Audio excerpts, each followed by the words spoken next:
आज हम करने जा रहे हैं योगाभ्यास, कुछ प्राणायाम जो हमारे पेट में गैस, एसिडिटी, फूलापन है, भूख नहीं लगती, भरा-भरा रहता है, इससे निजात कैसे पाएँ? तो इसके लिए हम कुछ प्राणायाम करेंगे, कुछ योगासन करेंगे, जिनसे हमारे पेट की कब्ज़ की समस्या का समाधान हो सके और हमारी भूख बढ़ जाएगी और समय पर भोजन हजम होगा, तो ब्लड बनेगा, एनर्जी आएगी, सब कुछ अच्छा हो जाएगा। तो अभी आप मेरे साथ करें और पहले तो हम वज्रासन में बैठे हैं ऐसे, तो ऐसे बैठना है हमको ज़रूरी है वज्रासन में, क्योंकि ये भोजन के बाद योगाभ्यास किया जाता है और पहले भी कर सकते हैं। इसको तो कभी भी कर लें, लेकिन ये हमारे पेट की गैस को बाहर करता है और स्वस्थ बनाता है। कुछ भी अगर हम खाते-पीते हैं और लेकिन फिर भी भोजन में परहेज़ तो रखना पड़ता है, जिनको गैस बनती है, तो ये आसन ज़रूर करें भोजन के बाद 5 मिनट, 10 मिनट जितनी आपकी क्षमता हो। तो ये तो हमारा हो गया वज्रासन। इसमें सीधे बैठना है, पैरों को, पंजों को मिलाना है, एड़ियों को दूर करना है और आप इस तरह से बैठ करके अपने को वज्रासन में बिल्कुल सीधे, हाथ ऐसे कर सकते हैं, ऐसे भी कर सकते हैं, कंधे सीधे, रीढ़ की हड्डी बिल्कुल सीधी। तो ये वज्रासन हमारे लिए पेट की सफाई के लिए, भोजन के पाचन में सहायक होता है। इसके बाद हम करते हैं बैठ करके इस तरह से बैठ जाते हैं और कपालभाति प्राणायाम है, जो हमारे पेट की अशुद्धियाँ, विकार दूर करने में सक्षम है, क्योंकि हमारा पेट भरा है, हम कुछ करते नहीं हैं, पेट ज्यों का त्यों रखा रहता है। तो पेट की हलचल हमारी आंतों के द्वारा होती है, लेकिन उसको हम और बढ़ा सकते हैं, उसके लिए हम करेंगे कपालभाति प्राणायाम। तो कैसे करें कपालभाति? सबसे पहले तो ये ध्यान रखना है आपको, सुबह के समय ही करना है। सुबह जब आप उठें, उठने के बाद 2 गिलास गुनगुना पानी पिएँ, गुनगुना पानी पीने के बाद फिर आप थोड़ा बहुत टहल लें, थोड़ी बहुत वार्म अप की एक्सरसाइज कर लें, जिससे हमारी बॉडी इस काम को करने के लिए प्राणायाम को रेडी हो जाती है और हम फिर आराम से बैठें। अगर शौच क्रिया गए हैं तो ठीक है, नहीं जा पाए हैं और आपको टाइम लगता है तो आप पहले बैठ करके करें और इस तरह से बैठे सीधे सुखासन में बैठेंगे और हाथों को ऐसे रख लेंगे सीधे ध्यान मुद्रा में और फिर अपनी सांस को हम धीरे-धीरे, जल्दबाजी नहीं करनी है, नाक से छोड़ेंगे और नाभि तक आएगी सांस और इसको धीरे-धीरे करें। तो सांस को मुंह बंद रखेंगे, नाक से छोड़ेंगे जैसे।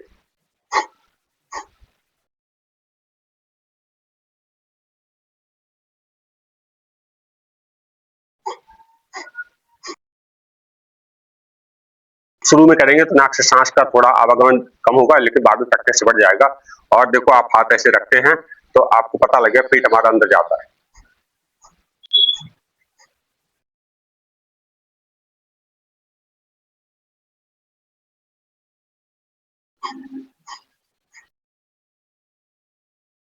दस बार इस तरह से, फिर दूसरी बार।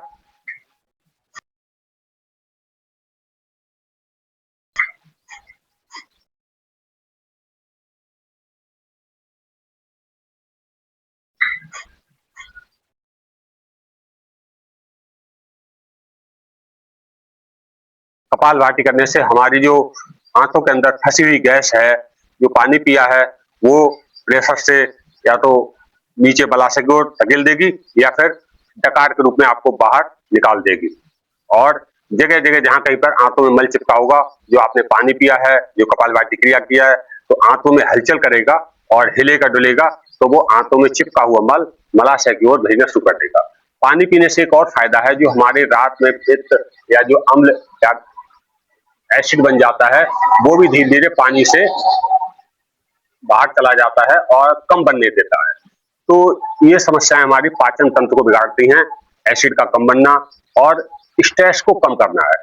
ज़्यादा सोचने से कुछ नहीं होना है, सभी के सामने समस्याएँ हैं, तो आप रोज़ प्रसन्न मुद्रा में बैठ कर के शांत वातावरण में कपालभाति करें, अनुलोम विलोम करें, भस्त्रिका करें, बहुत सारे प्राणायाम है, लेकिन इस समय पेट के लिए केवल हमें कपालभाति ही लाभकारी है।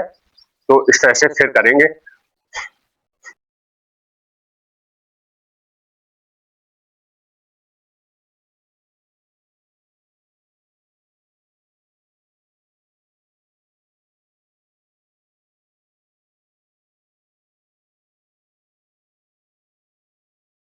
ये आपको हमको रोजाना सुबह को करना है, कम से कम 50 बार।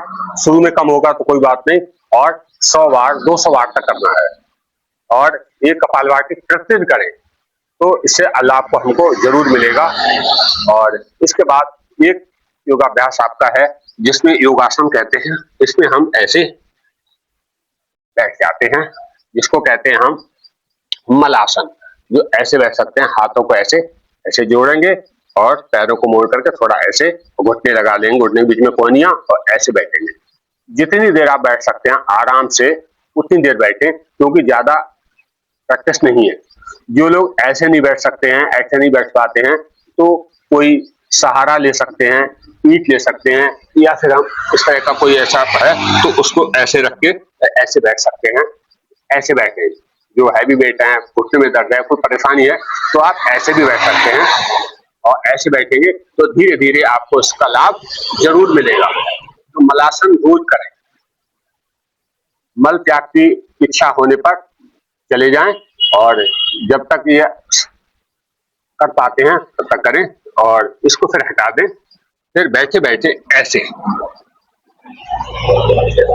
हाथों का सहारा ले लें। अगर आप ऐसे बैठ सकते हो तो ठीक है। तो पहले दाएं पैर को आप इस तरह से नीचे और इधर देखेंगे तो पेट में मरोड़ाई। 1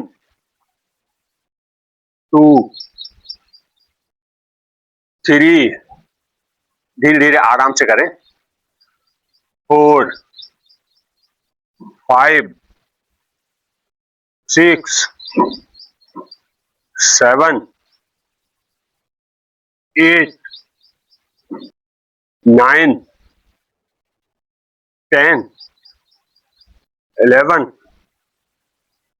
12 13 14 15 16 17 18 19 20। ऐसे करेंगे तो पेट में जो हमारे आंत हैं ऐसे ऐसे घूमे, उनमें सब एक्सरसाइज जाएगा, मरोड़ आएगी, और पेट साफ होने के लिए जो हमारा मल है वो मलाशय को चला जाएगा। तो ये हमारा आसन करना जरूरी है। इसके बाद फिर हम ऐसे बैठ जाते हैं, और ऐसे बैठने के बाद पेट में भरी हुई गैस को कैसे दूर करें। तो हम सबसे पहले ऐसे बैठेंगे, और फिर जो एक पैर को उठाएंगे, ऐसे सीधे पैर को ऐसे उठा लेंगे, और बाएं पैर बिल्कुल सीधा, पंजा नीचे झुका हुआ, और ऐसे उठा करके ऐसे अपनी नासिका को लगाएंगे। यह है अर्ध पवन मुक्त आसन। तो ऐसे करने से थाई आपकी पेट पर प्रेशर आएगा और नासिका करेंगे तो ये बहुत ही लाभकारी है। इसको फिर दूसरी तरफ से करेंगे। पैर सीधा, पंजा आगे झुका हुआ, घुटने को आप अपनी नाक से लगाएं। इसको करें 2 बार।